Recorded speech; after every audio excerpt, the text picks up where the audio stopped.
Despite an all-out push to hire more pilots faster, the nation's airlines are expecting a shortage of 34,000 pilots by 2030, after thousands left during the pandemic and with even more set to retire.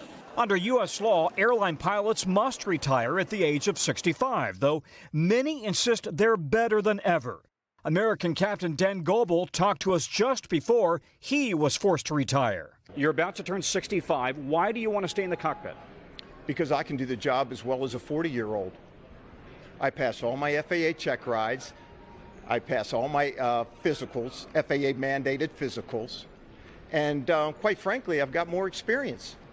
Experience does matter. Let's go gear down, flaps 30. In Denver, United Airlines is certifying pilots round the clock who are moving up from smaller regional carriers, leaving the regionals short on pilots. Our goal is to hire 10,000 pilots by the year 2030. Half of those pilots, 5,000, are going to come from the Aviate Academy down in Phoenix. It was 2007 when Congress last raised the retirement age from 60 to 65.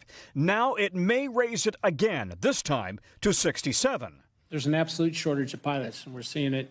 We see it every day. Many other countries have higher or no retirement age, including Japan, Canada, Australia, and New Zealand. But America's biggest pilots union argues it may not be safe to keep older pilots since many could have undiagnosed health issues. Raising the retirement age from 65 to 67 has not been studied. There's no data to say that it's okay, and we don't do that. Many airlines, the FAA, and the White House also oppose raising the mandatory retirement age, arguing making this change without doing research and establishing any necessary policies would be outside the international standard. A U.S. change could force the international standard set by ICAO to also move to 67.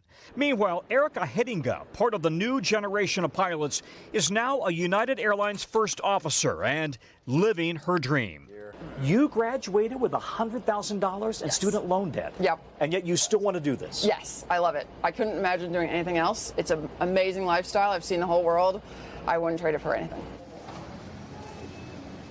If the U.S. were to raise its retirement age to 67 ahead of the international standards, that means some pilots may not be able to fly international, may not be able to go to Europe. The question is, how quickly might the international regulations follow suit? Guys, back to you. So, Tom, there's also some talk, I understand, about reducing the number of hours pilots must have before they can fly commercial. Where does that stand? So that's the 1,500-hour rule. You must have 1,500 hours before you can be a first officer. There's a movement in Congress to cut that back. The regional airlines would like to see fewer hours required. I don't think that there's an awful lot of appetite on Capitol Hill for really cutting that back, because we're talking about what happened after the Buffalo crash with Colgan Airlines.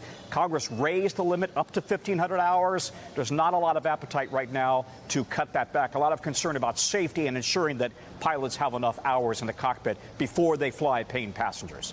Fascinating debate. Tom Costello, thanks so much for bringing it to us. We were just noting that Captain Sully was almost 60 years old when he landed that plane on the river behind us. Absolutely. Yeah. And I think there's something about a person with lots of experience. The idea of cutting back hours of experience seems not like it's going to work. I bet you Al's got some thoughts. I'm thinking, speaking as the guy who's a little older in the room, you stay as long as you want.